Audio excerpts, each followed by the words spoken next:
नमस्ते दोस्तों, स्वागत है आज आपका हमारी इस पहली वीडियो में। इस वीडियो में जो हम आपसे बात करने वाले हैं वो है बहुत ही इंपॉर्टेंट टॉपिक, आपकी 10th क्लास की सिविक्स एनसीईआरटी का फर्स्ट चैप्टर, और चैप्टर का नाम है पावर शेयरिंग। तो हम जो पहलुओं पर बात करेंगे उन पहलुओं में सबसे पहले आता है कि पावर शेयरिंग क्या है, क्यों ज़रूरी है, हम इसके बारे में इस चैप्टर में क्यों पढ़ रहे हैं, और सबसे बड़ी बात जो दो घटनाएं दे रखी है उन दो घटनाओं ने किस तरीके से जो दो देश हैं उनके परिदृश्य को बदला, और साथ ही साथ आने वाले देश जो है उनके लिए किस प्रकार से एक रोल मॉडल का काम किया। उन घटनाओं से हमें काफ़ी सीखने को मिलता है। तो चलिए बिना देरी के लेक्चर शुरू करते हैं। तो देखिए, सबसे पहले तो हमें ये देखना है कि पावर शेयरिंग होती क्या है। पावर शेयरिंग की जो डेफिनेशन है वो है, power sharing is a method which is based on the idea of sharing power at different levels. आइए समझते हैं इस डेफिनेशन का कि इस डेफिनेशन का क्या मतलब है। देखिए, power sharing is a method, power sharing एक ऐसा तरीका है which is based on the idea of sharing power at different levels, जो कि जिसका जो आधार है वो ये है कि हम किस प्रकार से पावर को अलग अलग लेवल्स पे बांटते हैं। सबसे पहले तो हम ये समझेंगे कि यहाँ पे जो वर्ड है पावर, इसका क्या मतलब है। देखिए, आपके चैप्टर के अनुसार जो पावर है वो यहाँ पर गवर्नमेंट के लेवल्स पर बांटी गई है। गवर्नमेंट के पास 3 तरीके की पावर होती है।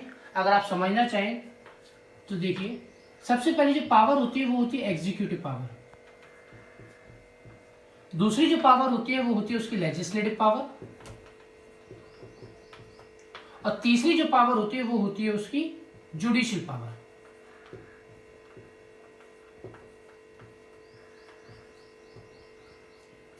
गवर्नमेंट के पास ये 3 पावर्स होती है, एग्जीक्यूटिव, लेजिस्लेटिव और जुडिशरी। इन पावर्स के बारे में थोड़ा हम ब्रीफ में जान लेते हैं, आपको ये डेफिनेशन समझने में मदद आएगी। देखिए, सबसे पहले बात करते हैं एग्जीक्यूटिव पावर का। एग्जीक्यूटिव पावर का क्या मतलब होता है। एग्जीक्यूटिव पावर का मतलब होता है सरकार। जैसे हमारे केंद्र में होती है केंद्र सरकार और राज्य में होती है राज्य सरकार। तो आपको पता है केंद्र सरकार के अपने काम होते हैं, राज्य सरकार के अपने काम होते हैं। ये जो केंद्र सरकार जो होती है उसकी अलग पावर्स होती है और राज्य सरकार जो होती है उसकी अलग पावर्स होती है। जैसे आपने सुना होगा सीआरपीएफ, बीएसएफ, आईटीबीपी, ये जो सारे के सारे जो फोर्स होती है वो केंद्र के अंडर आती है। वहीं जो पुलिस होती है, आपने सुना होगा दिल्ली पुलिस, आपने सुना होगा यूपी पुलिस, पंजाब पुलिस, वो सारी की सारी जो पुलिस होती है वो राज्य के अंडर आती है। दूसरा लेजिस्लेटिव पावर। लेजिस्लेटिव पावर का सिंपल सा मतलब होता है कि किस तरीके से आपकी जो विधानसभाएं होती है, हर राज्य में अपनी विधानसभा होती है यूनियन टेरिटरीज को छोड़कर, और देश में एक संसद होती है।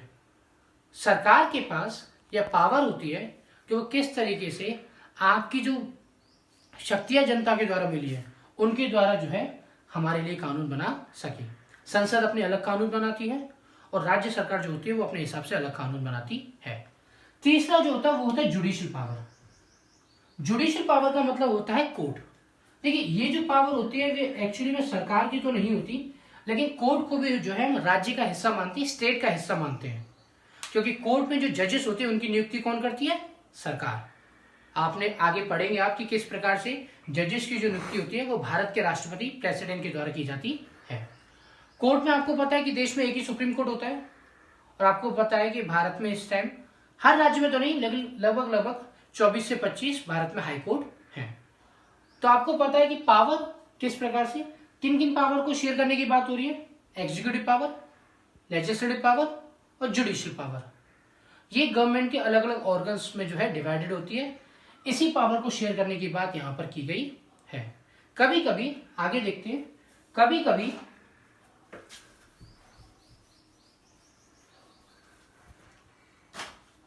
sometimes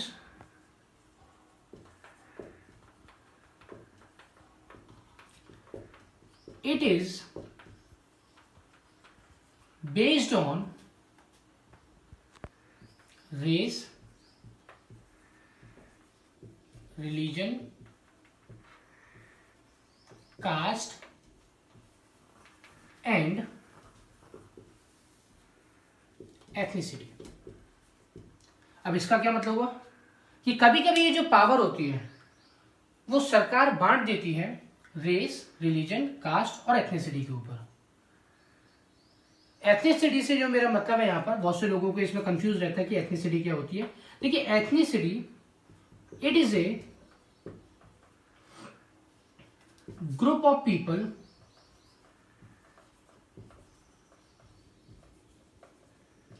who share similar culture, heritage, habits and civilization। और भी चीजें आ सकती है जैसे फेथ्स, बिलीफ्स, थॉट्स। एथनिसिटी का सिंपल सा मतलब क्या होता है? एथनिसिटी देखिए उन लोगों का समूह होता है समाज में जो कि अपने ही जैसे दूसरे लोगों से कल्चर, हेरिटेज, हैबिट्स और सिविलाइजेशन में सिमिलर होते हैं। जैसे एक हिंदू जो है वो एक हिंदू से अधिक प्रकार से जुड़ पाएगा रादर देन क्रिश्चियन। उसी तरीके से आपको पता है कि एक बंगाली बोलने वाला व्यक्ति किसी दूसरे बंगाली बोलने वाले व्यक्ति से अच्छे से जुड़ पाएगा बजाय उसके कि जो किसी भारत के दूसरे क्षेत्र